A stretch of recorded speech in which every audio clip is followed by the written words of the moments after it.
Et je salue mes camarades de la première heure. Bonsoir Joseph Massescaron. Bonsoir. Merci d'être là avec Georges Fenech. Bonsoir Georges. Bonsoir Pierre. Et bonsoir à vous Jean-Pascal Beaufret. Bonsoir. Vous êtes ancien inspecteur des finances, ancien directeur général des impôts.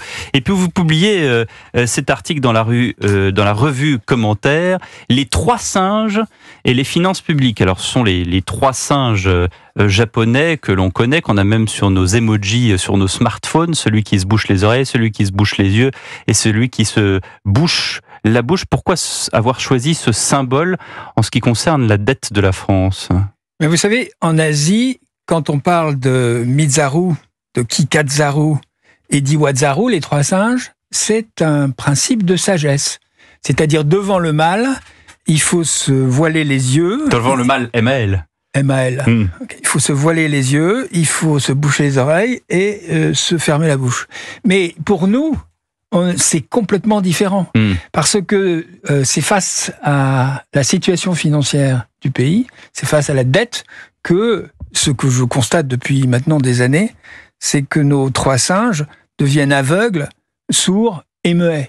Et là, c'est la meilleure manière pour ne pas savoir comment résoudre le problème. 3160 milliards de dettes. Vous dites la question de la dette va rester longtemps au premier plan. Pour deux raisons. D'abord parce que les taux d'intérêt à 0%, c'est durablement fini. Et dès que les taux d'intérêt sont positifs et sont supérieurs à la croissance du pays, la dette fait boule de neige. Donc, quelque part, le poids des taux d'intérêt, des intérêts à payer, va devenir assez vite très élevé, en tout cas très difficile à supporter par rapport à toutes les autres priorités. Et puis la deuxième raison, c'est qu'on vit dans une union monétaire, on partage avec les autres des décisions, des chiffres, des perspectives, des objectifs. Et donc il faut faire un peu comme tout le monde et avec tout le monde. Et comme l'Union européenne, elle se désendette, et que nous sommes les seuls, ou pratiquement les seuls, à nous réendetter, et qu'on a même été qualifiés de déficit excessif, on ne pourra pas continuer. Donc, ça va rester un sujet. Vous dites qu'il y a 4 causes principales de l'accroissement de la dette sous le mandat d'Emmanuel Macron, puisque vous envisagez cette période 2017-2023. Oui. Alors, il y a 2 causes qui sont assez évidentes. Qu'est-ce qui s'est passé fondamentalement ? L'État, la collectivité française a dû faire face à 2 graves crises. La crise, la pandémie, le Covid, et puis la crise d'inflation, que l'État a compensée. Donc ça, c'est la première raison pour laquelle on s'est endetté. Mais c'est pas la plus grande des raisons, parce qu'on dit souvent le Covid, c'est 200 milliards. Le reste, c'est le reste. Quand vous regardez bien, les 2 crises, inflation et Covid, une fois que vous avez retiré ce qu'on nous a remboursé, ce que l'Europe nous a donné, ce que les producteurs d'énergie ont remboursé à l'État parce que les prix étaient très élevés, vous avez environ 220 milliards, le quart de la dette de plus. Puis il y a un deuxième événement au cours de cette période, qui est alors là très significatif du quinquennat ou des 6 ans ou 7 ans qui viennent de se passer, c'est d'importants allègements fiscaux. Et sociaux, mais fiscaux surtout. Et là, vous trouvez une autre somme d'environ 200 milliards, le quart de la dette. Alors, ce qui est intéressant pour cette somme-là, c'est qu'on dit souvent « Ah oui, mais c'est des cadeaux aux entreprises. » Oui, c'est ce que dit notamment l'opposition en disant « Ce sont les cadeaux des entreprises pour pouvoir notamment investir en France, parce que c'est aussi les entreprises étrangères. » C'est pas vrai, c'est 60% pour les ménages. C'est des baisses d'impôts sur le revenu, c'est des baisses de taxes d'habitation et de redevances télé, c'est différentes choses. C'est dans les 200 milliards environ, vous avez 120 milliards pour les ménages et que 80 pour les entreprises. Alors, d'où ça vient ? Ça vient du fait qu'en fait, la politique de l'offre, c'est-à-dire les exonérations pour les entreprises, ont été moins importantes que le souci de l'État d'alimenter le revenu disponible des gens qui travaillaient ou des gens qui ne travaillaient pas. Ça, c'est la deuxième raison.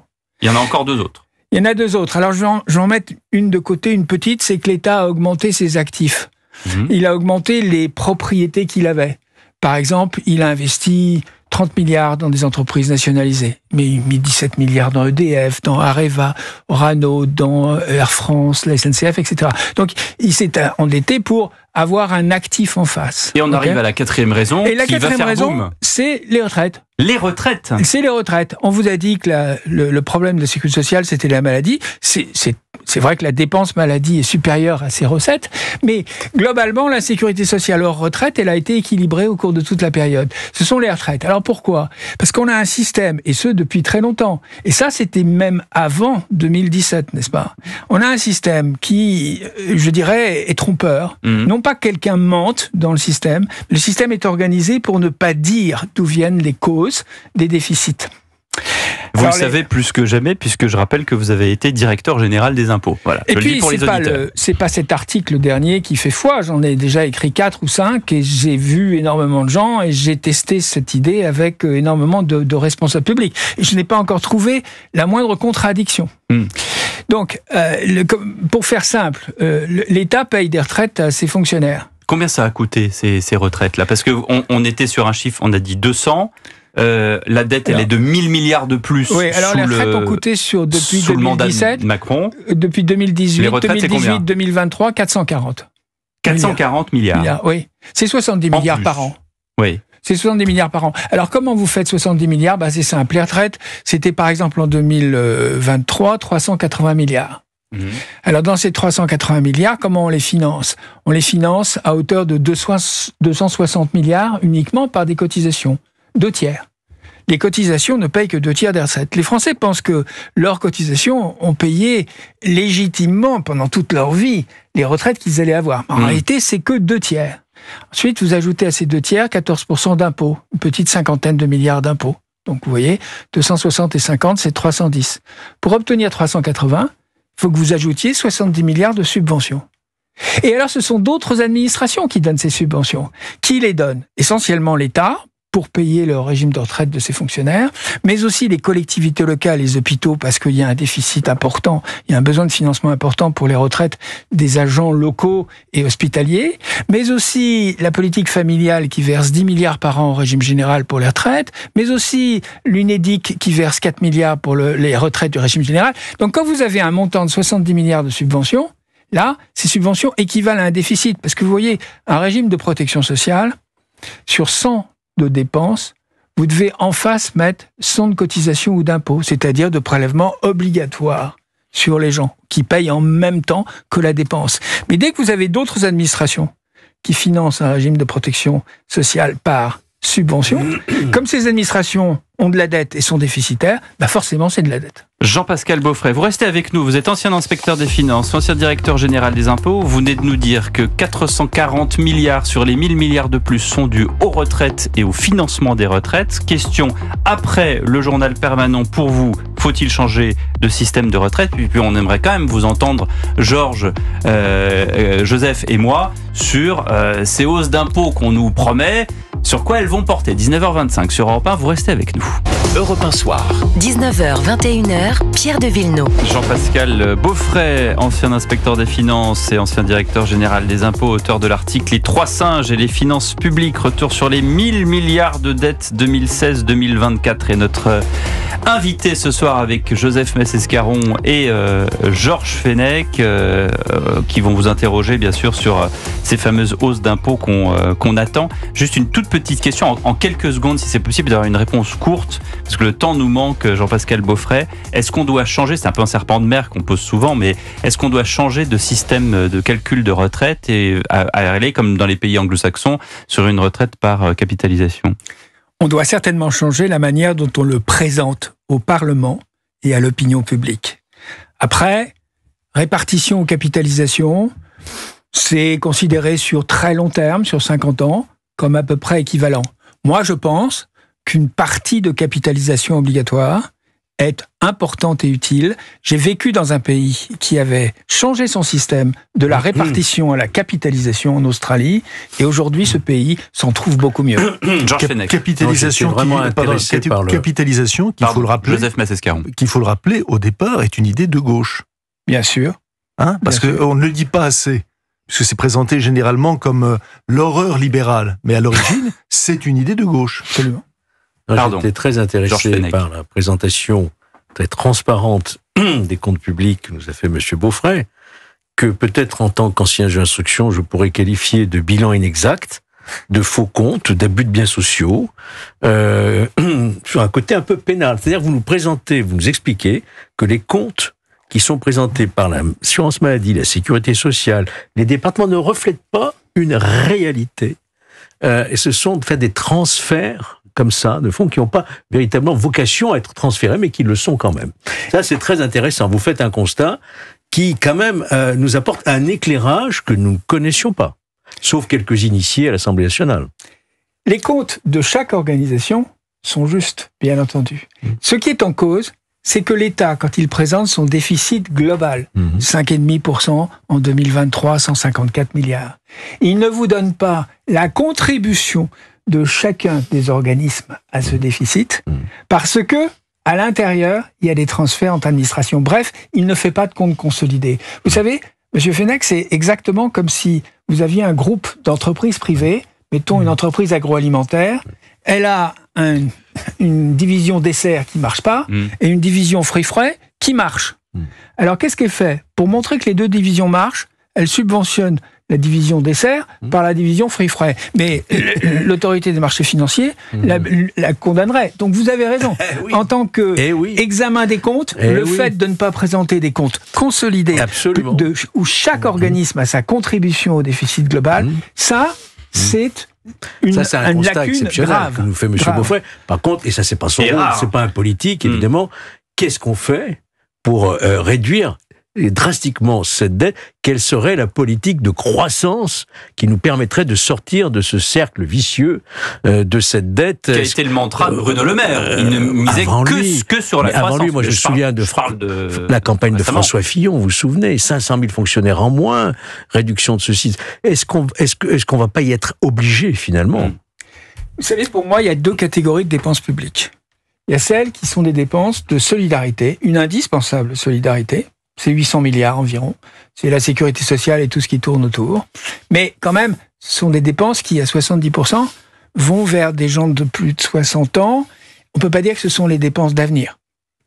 Et puis, il y a les autres dépenses, un autre 800 milliards, 300 milliards pour les collectivités locales, 500 milliards pour l'État, qui, elles, sont des dépenses où il y a l'éducation, il y a l'attractivité du territoire, il y a les infrastructures, il y a ces dépenses-là. Elles supportent de la dette, parce qu'elles nous permettront d'être actifs demain. Elles nous permettront d'être meilleurs demain. Alors dire que, parce qu'il a 500 milliards de dépenses, l'État fait 150 milliards de déficit, ben ça c'est inexact. Et c'est inexact et c'est contre-productif, parce que ça limite les dépenses d'avenir qui nous permettront de croître un peu plus. Joseph Massescaron. En fait, quand je vous entends, je me rends compte que, surtout chez nos politiques, il y a une confusion entre ce qui relève des stocks et ce qui relève des flux. Et ça en permanence. Et ce qui vaut pour ce que vous soulevez sur la question justement des retraites vaut également sur la question des impôts également. Il y a la même confusion qui apparaît. Oui, parce qu'on dit tout et n'importe quoi sur les impôts. Oui. Alors, ce qu'on ne dit pas, par exemple, c'est qu'on a effectivement... D'abord, on dit qu'on a 45% de prélèvements obligatoires, ce qui est beaucoup plus que les autres pays. Mais 48, il faudrait pas dire ça. Alors, c'est 48 pour Eurostat et c'est 45 pour nous. C'est intéressant parce que la différence, c'est précisément en bonne partie les retraites. Mais laissons de côté ces débats statistiques.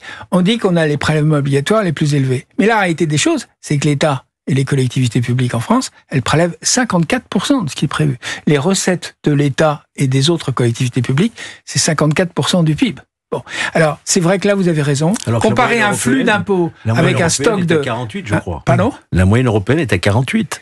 La moyenne européenne sur les recettes globales, je ne sais pas exactement ce qu'elle est. Sur les prélèvements obligatoires, on est beaucoup plus élevé que les autres. Le point le plus important dans ce constat, c'est que les impôts portent chez nous essentiellement sur les entreprises, parce que c'est plus facile. Alors quand j'appelle impôts, c'est impôts et cotisations, parce que c'est moins visible, c'est moins douloureux. Alors, nous avons ce truc, nous avons ce truc invraisemblable où les cotisations plus les impôts prélevés sur les entreprises sont tellement élevés qu'on est obligé, pour des raisons de compétitivité, de les alléger. Et ceci coûte 80 milliards à l'État. Pour autant, en net, les entreprises payent beaucoup plus d'impôts que les ménages. Donc, quand vous posez la question des impôts, la bonne réponse serait probablement qu'il faut tarifer aux ménages français les impôts qui correspondent aux dépenses publiques. Vraiment d'actualité, si vous le permettez. Bien sûr, mais l'annonce qui a été faite par Michel Barnier, on comprend en demi-mot que ce sont les grandes entreprises ou les grands capitaux qui vont devoir supporter une augmentation d'impôts. Est-ce que ça va changer fondamentalement les choses, quoi ? Est-ce que ça va vraiment être un apport conséquent ? Je ne crois pas, personnellement. Je ne crois pas que ça va résoudre une partie très substantielle des 100 à 120 milliards qu'il faut trouver pour combler des déficits et arriver à un déficit, un excédent primaire dans 5 ans. Ce n'est pas le but. Le but, c'est quelque chose, c'est une sorte de zakouski politique de symbole pour livrer à la gauche, voilà, qui permettra sur l'immigration de faire autre chose. Donc c'est quand même une manœuvre politique qui est un peu cousue de fil blanc. Vous êtes d'accord là-dessus ? Écoutez, je ne fais pas de politique. C'est ce que vous venez de faire pendant 40 minutes avec talent. C'est dommage que vous n'en fassiez pas. C'est dommage que vous n'en fassiez pas. Je dis, la base d'énormément de nos problèmes, c'est que nous ne sommes pas transparents. C'est ça que je dis. C'est ça. Le jour où nous serons transparents, croyez-moi, les problèmes, au plan politique, se résoudront beaucoup plus. Je vais vous poser la question de Joseph Messescaron autrement. Est-ce que aujourd'hui vous parliez de douloureux, pas douloureux, pour les entreprises, pour les ménages. Est-ce qu'on peut aujourd'hui changer les tranches d'impôts, les différentes segmentations? On est imposé à 30%, à 41%, à 45%. Est-ce que ça, par exemple, ça peut changer, ou c'est un mantra sur lequel il faut absolument pas aller parce que ça peut dérégler la stabilité d'un pays? Je ne suis pas capable de vous répondre à cette question. Ce que je note simplement, c'est que l'impôt sur le revenu, c'est un impôt, je dirais pas secondaire, il est très important, il est politiquement et symboliquement très important, mais il est très inférieur à la CSG, très inférieur à la TVA, très inférieur à ce qu'il nous faut comme moyen de prélever des recettes de telle manière à obtenir un équilibre. Vous voulez dire que les impôts qui ont été les impôts, j'allais dire natifs, pour prendre un anglicisme, sont moins importants que des impôts qui devaient être temporaires? Vous citez la CSG, c'est un impôt qui devait s'éteindre, je crois, justement en 2024, qui a pris naissance dans les années 90 et qui devait s'éteindre ça, c'est un petit impôt qui s'appelle la CRDS, qui a été institué en 1995 pour rembourser la dette sociale. Et la CSG, c'était pas... la CSG, elle était partie à 1,1%, elle est aujourd'hui avec le prélèvement social sur les actifs à 17%, enfin 10% pour la CSG et puis des prélèvements sociaux en plus. Ça, personne n'envisage, je crois que personne n'envisage de la rendre provisoire ou de l'éteindre un jour. En revanche, ce qui est intéressant, c'est que c'est un impôt ménage, mais en tant qu'impôt ménage, il représente presque 1,5 fois l'impôt sur le revenu. Donc, quand vous parlez des tranches d'impôt, vous parlez d'impôt sur le revenu, vous parlez donc d'un impôt qui n'est payé d'abord que par moins de la moitié des ménages français, qui a une forte charge symbolique, bien entendu, mais qui, en termes de recettes publiques, n'est pas le sujet. C'est pas le sujet, mais c'est quand même malheureusement le sujet de beaucoup de monde. Et si je compte, on est quand même 35 millions si on est la moitié à en payer. Merci beaucoup, cher Jean Pascal Beaufray. Et il faut absolument lire votre article dans la revue Commentaire. Et on n'est pas 35 millions puisqu'on est 48 millions de contribuables, c'est ça à peu près ? On est 48 millions de ménages à peu près, en tout cas d'électeurs. Donc 48 millions de ménages, d'électeurs, donc on est combien à payer des impôts ? 25 millions ? Moins que ça. Moins que ça. Bon, voilà. Et c'est pas assez.